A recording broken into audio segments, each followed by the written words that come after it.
great pleasure to have you aboard of Transatlantic and Ocean 17 here in Las Vegas Yeah, for London International Awards. It's great to be here, man. We never met. This is the No. very first time, but you have a very interesting background. You just told me offline that you come from like psychology, right? Yeah, I studied psychology and commerce, became a psychologist, Right. started working in the prison system for about 5 years, then did my thesis in clinical psychology on identifying the underlying constructs of cool people, Right. what makes people cool, and then from that moved into consumer psychology. You my book, man. You're my book. So now I'm gonna, I'm gonna go straight into it. I think we can pretty well safely assume you're cool.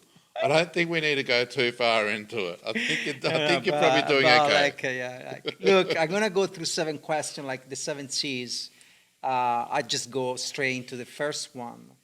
Okay, so my journey from Marine to actor is a TED Talk by actor Adam Driver, who gifted us with an unforgettable performance in Marriage Story. I don't know if you watched the movie with Scarlett Johansson. Adam was never supposed to become an actor. He trained to be a Marine and was ready to be deployed in Iraq, but his boat, while traveling his personal ocean, steered 360 degrees. So what happened is during a mountain bike trip, he broke his sternum. And so he found himself completely lost. So the dream of becoming a Marine disappeared overnight for him. So eventually he auditioned at the Juilliard in New York City. He passed the audition and he embarked in this journey of becoming an actor, but just because he broke his sternum. Otherwise he would have been a Marine. I read then that you become you're coming from psychologist. Only later in life you enter advertising. So my question for you,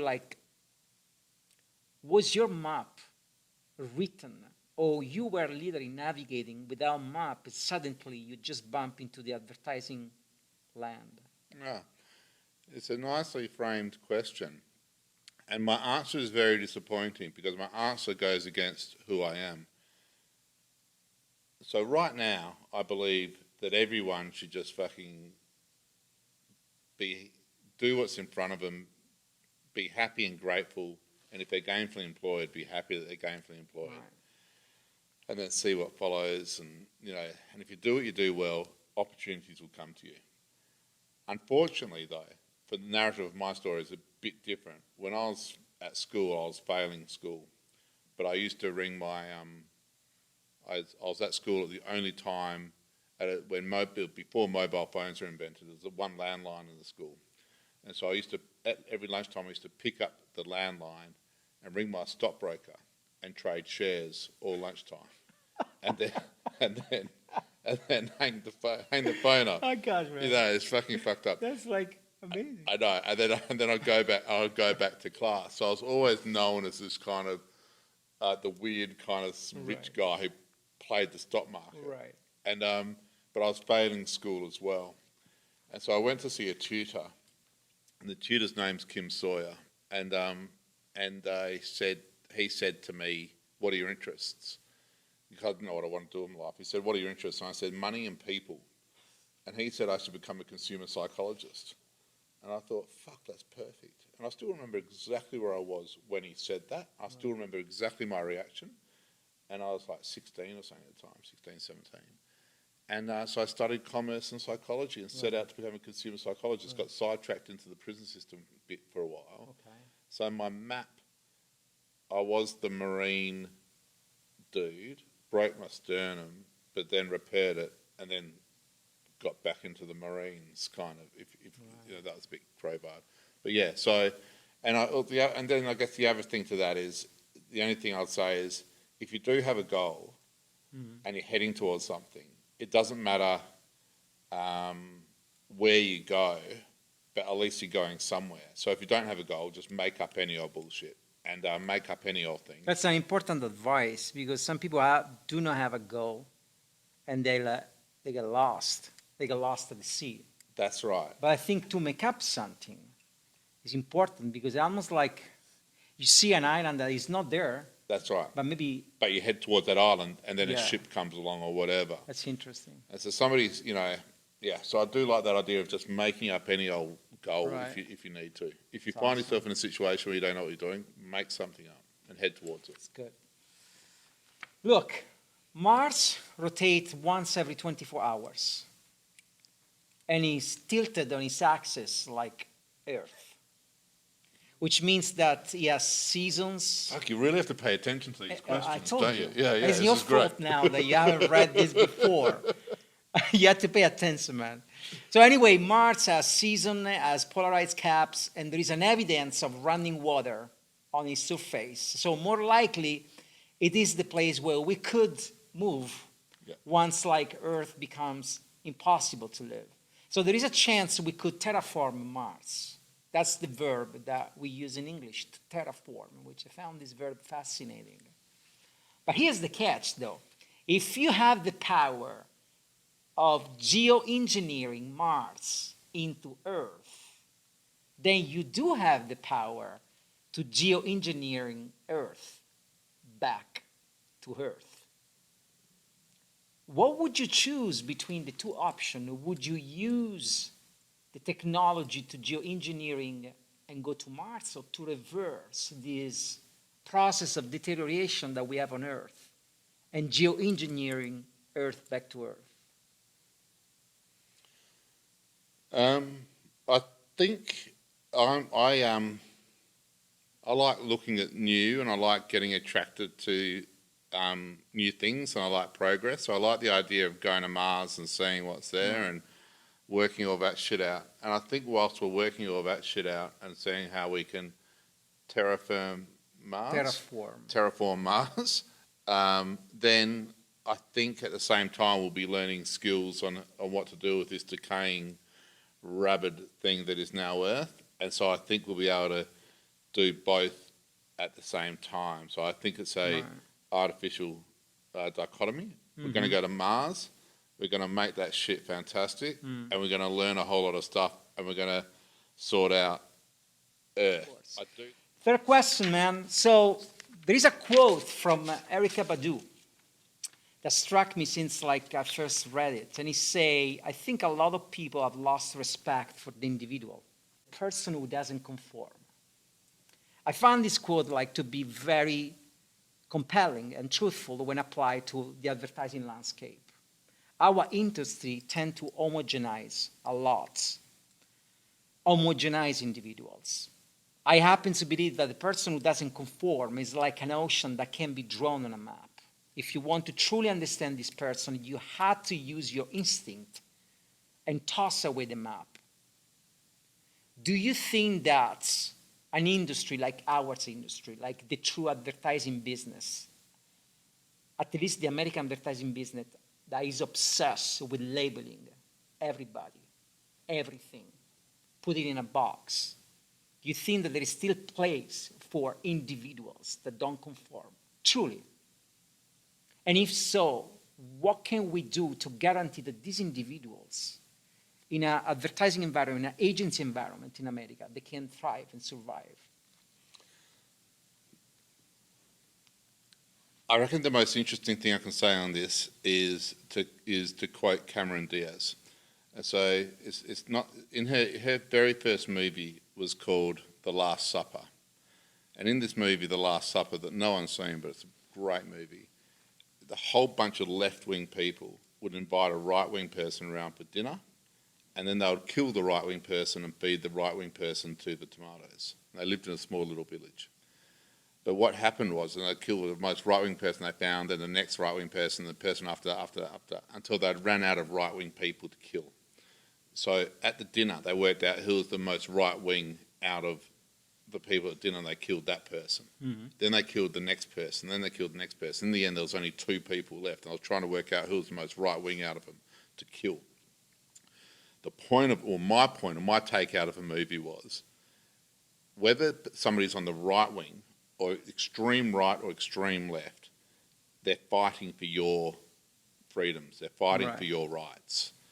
And so if somebody passionately agrees with your point of view or passionately disagrees with your point of view, You should be very, very thankful that they exist because they're keeping the world of possibility right. So when I look at somebody like Donald Trump, I think, you disgusting, hideous beast of a man. But I'm really glad you're there because you're keeping the playing field of possibility for the world broad. Right. And so I do think, and I find it a really comforting thought for me to help me tolerate, should I previously couldn't tolerate. Advertising is a mass market game. Advertising is about finding the middle.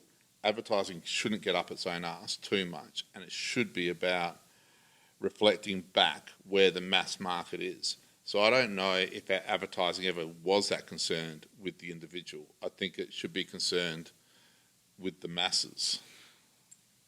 So I hear you. What I was asking is more about if you are creative, a young creative, and you work like in a creative department. I don't know the Australian market so well, but I do know the American market. Your individuality is squashed in a big corporation.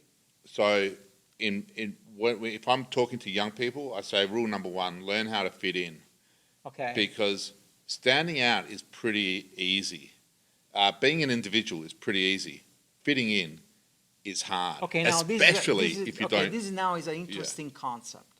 So I want you to repeat it because it's kind of like looking at one aspect of the problem from different ways. So you say to fit in is the hardest part. If you're an individual, to stand out is easy. But if I fit in,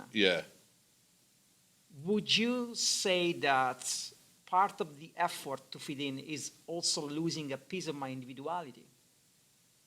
Well, I reckon that's the challenge, right? If you are an individual, if you are a free spirit, if you are out there and an outlier, you're either going to get ignored or your ideas aren't going to be as influential as they possibly can be. It's incumbent on you to fit into the system, not for the system to bend towards you. If you can find a way to do that without losing your sense of self, you're going to be wild and powerful and successful beyond your craziest dreams. If you stay an individual and say, fuck them, then you'll be forever on the fringe. So in America, they say a lot these days, bring yourself to work. So don't ever do that. So would you... You are saying the opposite. You're saying don't bring yourself to work. Don't bring your full self to... If I brought my full self to work, why not? I'd never be gainfully employed again. Because it would be crazy. Yeah, I would create absolute mayhem. So you only bring 80% of yourself to work. Yeah, bring 80%. Bring the best 80% of yourself to work. The other 20%, put in a suitcase and put it under the bed and bring it out from time to time after you've had a... That's a wise advice. That sounds like a good grandpa advice. I like that. That's like an advice for someone that has been like for a long time in the advert. But look, it's advice born from experience. Of course. Life is, you'll be on any metric. I reckon you'll be more satisfied if you learn how to fit in. And this is coming from somebody who I take pride in being an outlier. I take pride in being an individual. I love fucking with the world. I love fucking crazy shit. I love it all. But if someone had told me much earlier on, learn the skills of fitting in, I would have had a much more, good. Life would have been a bit easier. Talking about fitting in, like now this question is about someone that really never fitted in. 57 Great John Street, New York, is the place where Jean-Michel Basquiat lived and actually overdosed. A war Cantilese overdosed at the age of 27. In the days of the Civil War, the building was a horse stable. Then it was renovated into a dance hall and saloon in the early 900s, which was frequented by the Italian mob. And then in 905, one gangster slipped and fell on a bullet inside and lived there for just 2 days before someone else shot him. So it was a place where many oceans cross, many stories intersect, and bizarre lives unfolded. And by the way, you coming from Australia, David Droga 5 was the original office of Droga 5. The very first one was very close to like 57 Grand John Street. Some say that the longer you stay in a place, the more you become the place. Now, which means that the place not only surrounds you, but it truly affects your inside. Has it ever happened to you that the place where you physically were affected the way you work? So let me open up this for you. I was a different type of creative when I was working at Chai Day, Los Angeles, than when I'm working right now at Wyndham Thompson, New York. I was a different type of creative when I was working at KQA San Francisco versus like, Informat Hamburg in Germany. When I say that I was a different type of creative, it doesn't mean that I wasn't the same person, but my idea were affected by the place that I was surrounded by. It's the same people that they say the things you use to come up with your idea influence your idea. For instance, like, growing up when I was in my 20s, I used to write with a typewriter. The metallic sound of the typewriter, the fact that you couldn't erase, like, it truly influenced my method and even my idea. Now I'm writing with the computer. It's a totally different sound, a totally different method. Even the idea that came out of my mind are different. So the surrounding influence you, impact you. Yeah. Has it happened to you? Has it happened to you in your career? I'll just as a so there's a guy called Simon Johnson who wrote a book called Where Ideas Come From. He talks a lot about the MIT. There's a demountable called Demountable 43 or something, and he spoke about the MIT lab at MIT, Right. the demountable 43 at MIT. Within this lab, lots and lots of the famous ideas from MIT have come from there because it's a demountable, and it's really shitty furniture. It's got the walls can be rearranged in any way they want. There's not much room, so people are constantly bumping into each other, etc. So the physical space, by whatever circumstance, has been created where lots of ideas happen through lots of incidental conversations and so forth. As an agency owner, it's incumbent on me to design a space that allows for ideas to happen. And so we believe highly in collaboration. We believe in not having silos. We believe the entire agency should be Right. creative, not just the creatives who we call tinkers. So we've designed our agency space Right. to be like that. We've also got lots of post-it notes and pens, so people can, if they have an idea in a meeting, they can capture the idea and stick it on a wall so it's not lost. What about you? Is there a place where, if you are physically in it, you can't come up with good ideas? Is there a place that kills your creativity? So I know when I'm in a deconstructed, dirty, fucked up place, I'm more likely to feel comfortable to have ideas rather than if I'm in a clean, sterile environment. That's interesting. Man. So where I work at home is a dog's breakfast. The parts of the agency that I find myself going to are the messy corners of the agency, not the clean bits. Yeah. Very fascinating. Very fascinating. Okay, so I like the way Neil deGrasse Tyson talks about the universe. His metaphors are straight to the point and never miss a beat. I remember he once said that claiming that there is no other life in the universe is like scooping up some water, looking at the cap, and claiming that there are no whales in the ocean. So, yet there are among us, there are people who are convinced that humans are the only living form in the universe. Actually, right now I'm reading a book by Carl Sagan, one of my favorite writers, called Contact, which was based on the movie. And it says, if you think that we are the only one here, what a fucking waste of space, isn't it? If you were to start a pitch deck to sell the idea of other form of life in the universe to those that don't believe in other form of life, how would you start this pitch deck? God, what an interesting question. So I would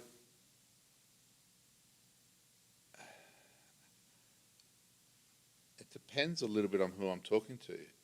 To non-believers, to people that believe that we are the only one. Yeah, and why don't they? But don't they believe? How would you pitch the idea that I'm a non-believer, Yeah, but you are coming here with a pitch deck that actually show me that we are not the only one. no, here. but if you're a non-believer because for religious reasons, I might have a whole different narrative than if you're a non-believer for scientific reasons, or if you're a non-believer for. So I'd need to find out what the barriers are to you believing, and then I would work out a narrative and then an idea to What overcome if I was that a barrier. nihilist? Huh? What if I was a nihilist? If you're a nihilist, I would try to develop an idea that tries to show the bounds of what you believe in nothing about.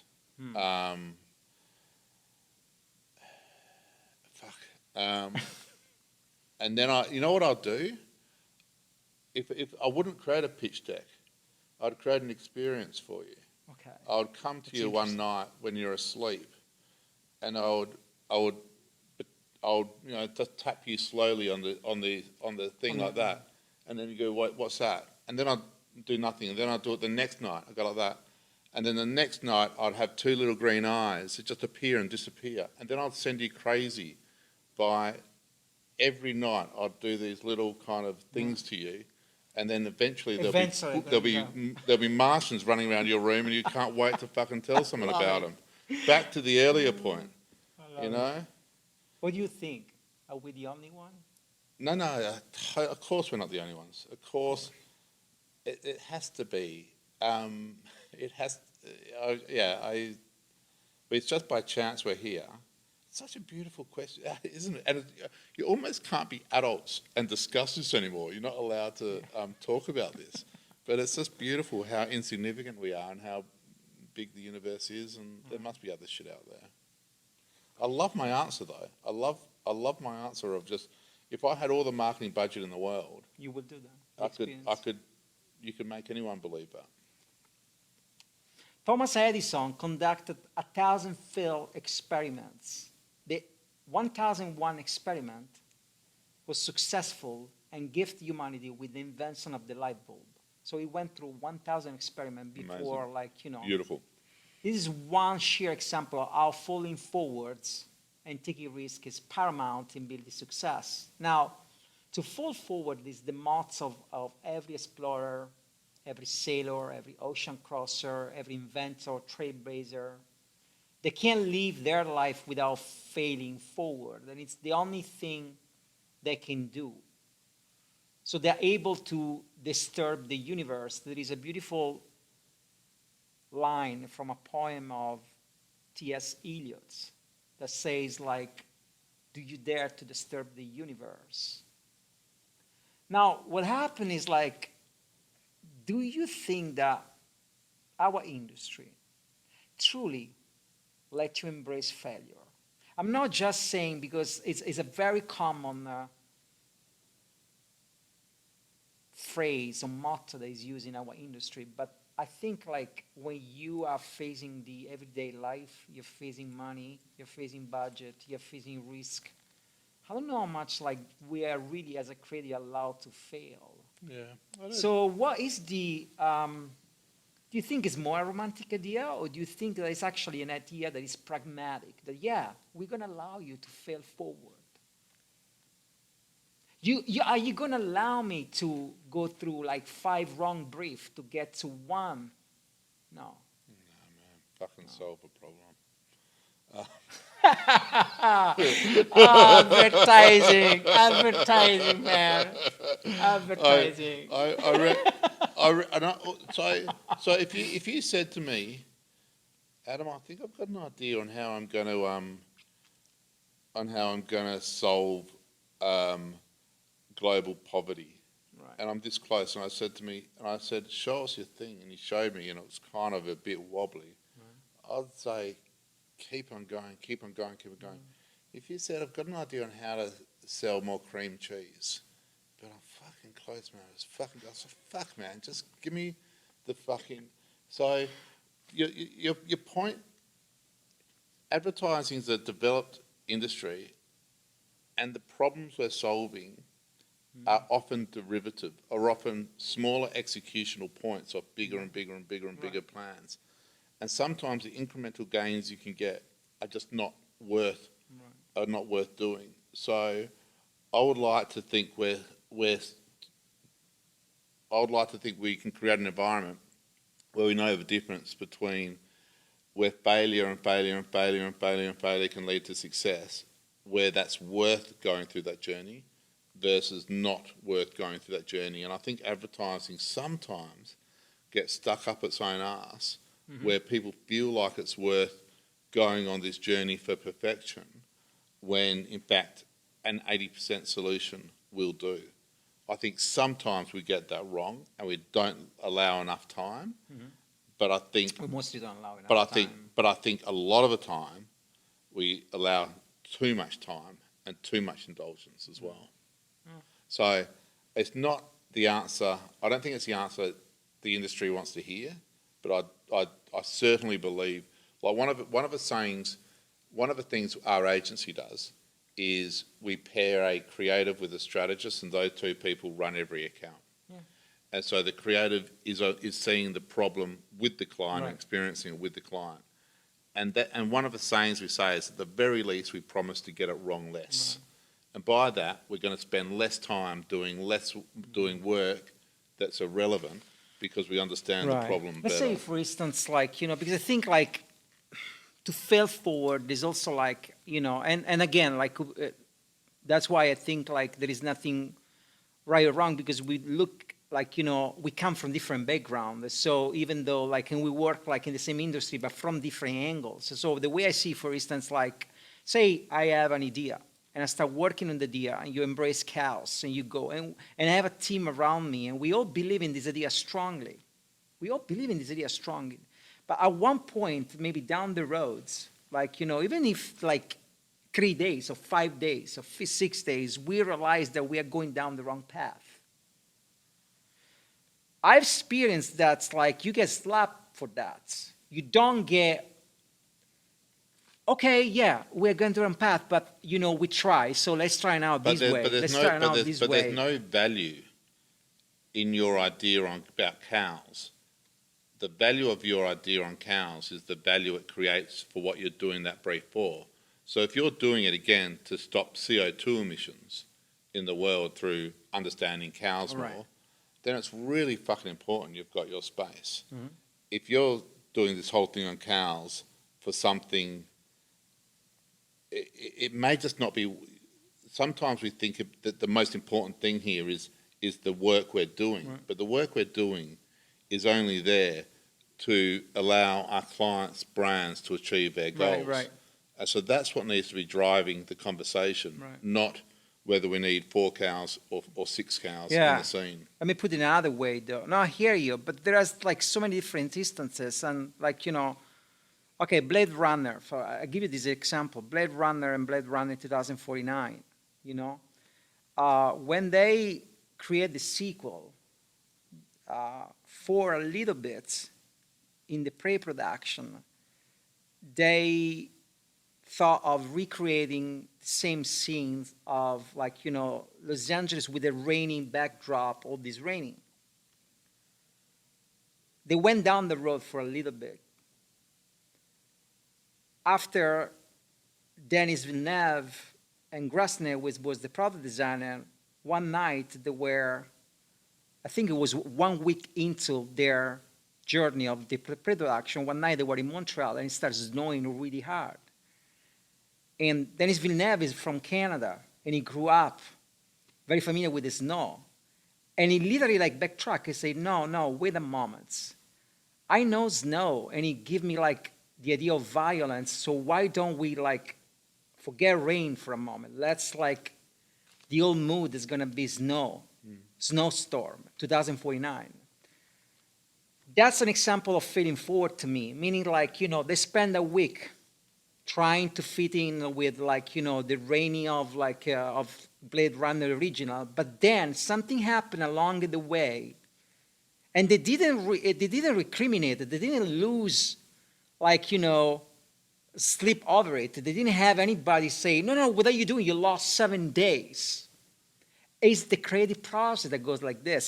You have countless examples. I mean, one of the biggest movie like ever made is Apocalypse Now. Yeah, but hang They- on. But all of your examples The example like of, are about art. So- that's what I wanted to bring you. But art is an end in itself. Okay? Advertising. Not necessarily. Advertising is not an end in itself. Advertising is there to connect the consumer with a brand. I understand. So if a problem we're trying to crack Right. warrants extra work, extra Right. time, extra money, then sure. But often it doesn't.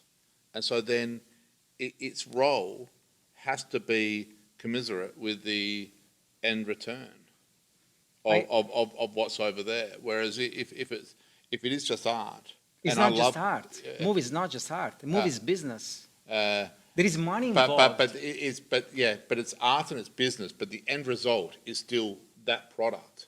That product is not there to sell another product, and I reckon so. Therefore, they're more in control of making sure that entity Right. is perfect. So, I think sometimes, like we can do. I don't know. I think sometimes we. We can delve into this like for Okay. a long time. But yeah, no, I hear your point. But it's funny that because it's interesting because the way your mind works, that you touch on point that like I'm almost like, because when you say it's like that product ends there, not always ends there. There are like also like a lot of examples where movies were made to sell franchise, for instance, like, or for other products that they were there, like, anyway. But it's an interesting conversation that like deserve another podcast. Fail forward. Okay, Las Vegas has been hosting the London International Awards for many years. Is this your first year here? Yes, first year at LIA, yeah. Ah, that's awesome. This city is more community associated with over-the-top glamour, decadence, like, ages, scene. But there is a growing art scene actually in Vegas, Yeah. a very vibrant art community. Now, you are the president of the category Transformative Business Impact and Creative Use of Data. If you were given one of the casinos in Vegas and needed to transform this casino into an art gallery, what would be the first thing you do? I would copy the sphere and I'd put the art on the outside. So the sphere is overlooking the new building, obviously, we all know. It's overlooking us here at the Wynn. And the amazing thing is the art is on the outside as well as on the inside. And so therefore it's permanently advertising the art inside by using the outside. Right. That is genius, right? Whoever thought of that? That's never been applied to a gallery or an institution before. So galleries, institutions, It's casinos been, yeah. everywhere should be thinking, oh my God, the outside should be as interesting as the inside. There's a saying in a saying from Batman, basically, that the Batman once said to Robin in Batman, the brighter the picture, the darker the negative, which means you can't suppress a culture. So if you try, it'll pop out elsewhere. So I love the idea of Vegas being hedonistic glitz and glam, and then it's got an amazing underground rock scene, just permeates and has to pop up out of that. So and where I'm from in Perth, really bright, glossy weather, big blue sky, thriving art scene that kind of emerges out of that as well. But yeah, I'd take my advantage. I'd look at the sphere and go, wow, that's the most creative thing the world has seen in the last year. That's awesome. Adam, I can't thank you enough for being like, our guest at Ocean 17, and I wish you like the best day ever. I know that thank there you. is a part of you that really love Vegas. So it's Oh like, man, I love it. I can't wait to see you two tonight. thank you so much, man. Good on you.